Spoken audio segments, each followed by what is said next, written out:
Yeah.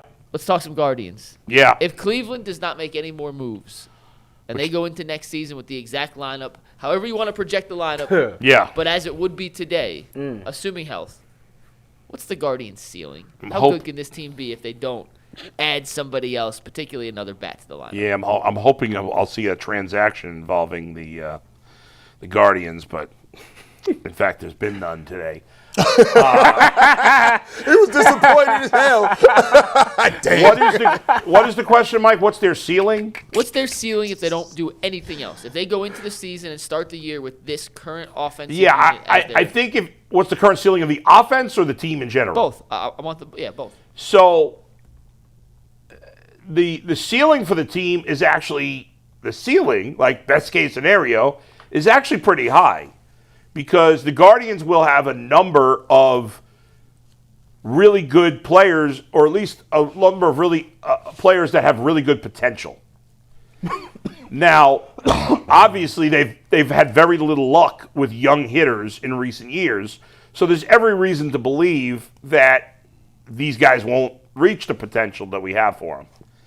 However, Manzardo had a good season last year. He was a good major league player. All right, I expect him to be better this year. He might not. Baseball is less linear than most sports. There's a lot of up and down. So maybe he takes a step back, but I'm not expecting that. I think, Earl was asking me before the show who's the best player of all the young players, and I said, well, Chase DeLauder's definitely their best player of, I won't include Bazana because he's not been in the big leagues yet. But Chase DeLauder's their best young player that's been in the big leagues. He has major injury issues. It's hard to believe he's going to stay healthy.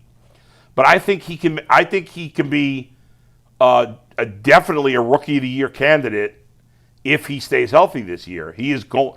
I assume he's going to be on the major league roster to start the season. I assume C.J. Kafis will be. I assume George Valera will be. So there's plenty of upside between Kafis, Valera, and DeLauder. And if they all reach their potential, then the offense can turn out to be at least solid. Now, to be realistic, to expect that is unlikely.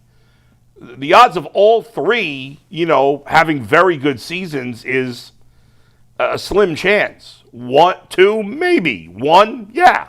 I think if DeLauder's healthy, he's going to be really good. I think the other two guys, we'll see. They could.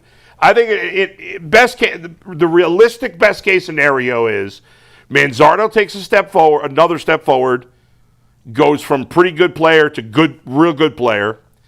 That DeLauder stays healthy, and if he does, I think he'll have a Rookie of the Year type of season, and that Kafis and Valera can be, decent starting major league players. Where are you at? And that would be a lot better than what they've had the last few seasons. Where are you at with Rocchio and Arias? I have no faith in Rocchio or Arias. I like Rocchio a little more than I like Arias. I am completely done with Arias. Yeah, me too. I don't messed me up on me being featured on Ultimate Guardians. Man. And don't be shocked. I'll tell you this right now. Don't be shocked I'm already shocked. If Stephen Kwan gets traded in the next month. That wouldn't shock me at all. For prospects or for a ready-made player? Oh, prospects. For prospects. You know how we do. Hey. But I tell you this, there's obviously they didn't spend in free agency. They're gonna send them to Seattle. The only money they spent on offensive player was Austin Hedges once again. This year? That's it. They've spent $10 million this offseason roughly on a few relief pitchers and Austin Hedges. There's only one big-time free agent hitter still available. That's Eugenio Suarez, who could hit 40 home runs here. He's not a great fit position-wise, but he's a veteran. He's a right-handed hitter. He's got big-time power. This is a good hitter's park, or at least a decent hitter's park. I think he'd fit. Again, not great position-wise because he's a third baseman, but I'd sign him and DH him, but they won't do that.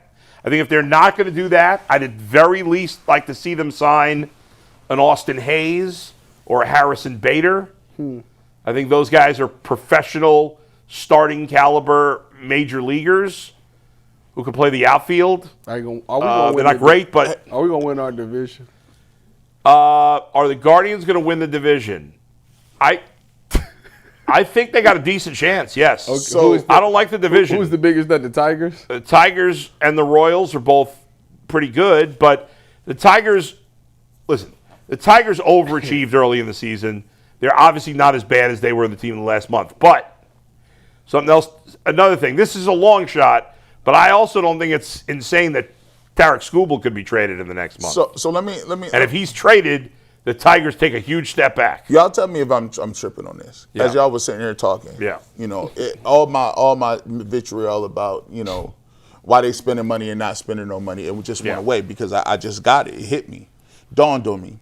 They waiting on the salary cap. No, there's no urgency in baseball to be perennial winners. To be perennial winners? I think I compare. There is for some teams. I compare it to we all do fantasy leagues, right? Yeah. There's certain fantasy leagues where you put more money in and you really want to win those leagues and you're on it. Then there's your fantasy league that's like keepers. Yeah. So it's a long play. Yeah. You've been in with guys that's 30 years or however long, got a bunch of buddies. Yeah. It's a hobby. And to me, I look at it like, hey, if you're in because I was listening to Earl talk about it. If you in Cleveland, you're going to go, we look at it as the Browns, we use passion, we argue back and forth. The Cavs, okay, we won a championship, they supposed to be good. We'll tune in when Cavs is good, and we'll give them vitriol too. But the Guardians, they're never going to get no vitriol. I don't agree with that at all. Because Boy just said fire everybody. I'm talking about for the fan base. There's a lot of fans that get pissed. I feel like because it's a reset every year. We get to a point where we may be mad, then they make the playoffs. So any ill will you had last year, right? Yeah. Is that ill will I think crossing over? I think once the season starts, you always want to give your team a benefit of the doubt. Where was the ill will for the Browns when the season started? Tyvis is saying 8-9. No. As the season goes and they stink, then the ill will builds up again. There's running baggage for the Browns, though. We keep that. But here's the thing. The Guardians, to some degree, even with their lack of spending, have built up goodwill, deserved, because they're consistently in the postseason. Right. So it's a reset. But there is a lot of frustration amongst the fan base.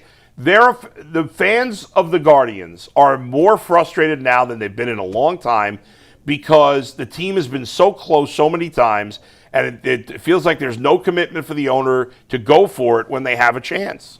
And they've been in the playoffs 3 of the last 4 years, despite the fact that they've spent no money. Part of it's the division, that the division isn't very good, but, I don't agree that fans are not passionate or don't get angry about it. No, I'm not saying that they're not passionate. What I'm saying is they're in this conundrum, right? Yeah. Because they are more successful and they do more with less.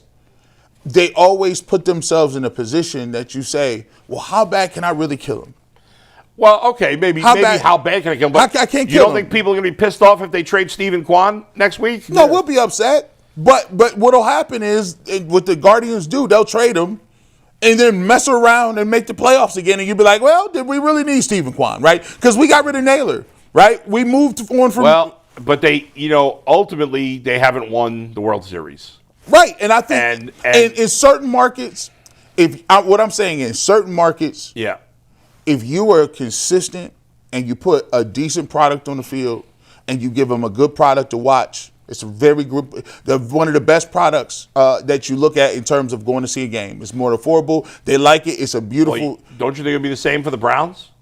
No. For a lot of fans? Yeah. No. The Browns must win. Win. The energy with the then Browns. Why do people all the time? People say, "I'd love to be the Steelers. I hear that all the time. Well, obviously you would love to beat them after a time, and then you're going to want to have. No. But they've talked every time people say, "Well," you hear fans all the time say, "Oh, I'd love to just be good every year." They got 6 Super Bowls to lean on, though. No. But I'm talking about fans here saying that. I mean, but we look at them because listen, in the end, like obviously there's more people in Cleveland that are passionate about the Browns than the Guardians, but I think the percentage of Guardians fans is frustrated. A high percentage of them are frustrated, and they're not okay with the team just being competitive every year. No. It's not enough. Now, they'll defend the team on some level when people say stupid stuff like Jimmy Haslam's the best owner in Cleveland. But I think there's a ton of frustration. It's just there's not a lot of Guardians talk in this town, and there's certainly not in the offseason because they never do anything to warrant conversation. So we don't hear from the fans as much. So my thing is, I guess this is a conversation we kind of going around. Like it's kind of like if you know, like because this was a place where baseball thrived. Mm-hmm. This is a place where it thrived, and you sold out a stadium. Like, right, I get the perfect storm, but it's almost like the Browns weren't gone for all of those years. Yeah, they weren't. And so my thing is, I think we're in a position that ownership believes, like, okay, well, if I could still make the playoffs, and I still don't have to put out this much expenditure, under what circumstances would they ever decide to put more money back in? Because to them, the results that they're getting and the outcomes that they're getting in terms of the fan base. And that sucks. And there probably is some of that. They did spend more money in 16 and 17 and 18, but since then they haven't. There's no excuse for it. They've talked about TV and COVID. It's all baloney. And hopefully when David Blitzer takes over, and I don't know when that's going to happen, hopefully sooner rather than later, they will raise the payroll because if they get a cap, is there a floor? Has to be. There's no way there's going to be a cap without a floor. So the floor could make theoretically make them spend more than they do. Where are they at currently? 50 million, 60 million? I don't know exactly off the top of my head right now, but I believe they have the lowest payroll in baseball. If they do strike, Jason, you, Zach, you guys talk about. If. Okay, well, it's not going to be a strike. It's going to be a lockout. Oh, say the lockout. Yeah. I remember the last lockout. Yeah. Is there any teams that are in a position where a lockout in a smaller market may kill their fan base and make it? It's hard to say. And make it to a point where they can't. It's hard to say, but if you're doing a lockout, it's really to help the fans for the small market teams. Right. If you're a Guardians fan that's pissed about payroll, and I'm sure almost all of our fans are pissed about payroll, you can't be mad at the owner. And you know how I feel about owners and billionaires. I hate them. Mm-hmm. But you can't be pissed at the owners if they're locking out to get that cap and that floor to make it more competitive. So I don't see, like, if you're a Guardians fan, and let's say the whole season's wiped out next year, because I don't think that's impossible. I think that's where exactly and they come back in 28, and now there's a salary cap, and now there's a salary floor, and the difference between the top payroll and the bottom payroll is much closer. I think as a fan you got to say, okay, I'm pissed that they missed a year, but at least we're going to have a better chance going forward. The last time it happened, it took a while for baseball to catch traction again. A lot of people just tuned it out. Yeah, well, yeah, but when was the last lockout? 95. I was one. And by the way, ironically, Indians, technically there was a lockout in the COVID year. Yeah. But in 95, the Guardians the Indians at the time was in a pennant race with the really White good. Sox. Yeah. And they were cooking that year. Then they kind of, but yeah, it's interesting. I do think the fan base is really loyal. Because even if they get mad at Dolan, every time they do get to the playoffs, they show up.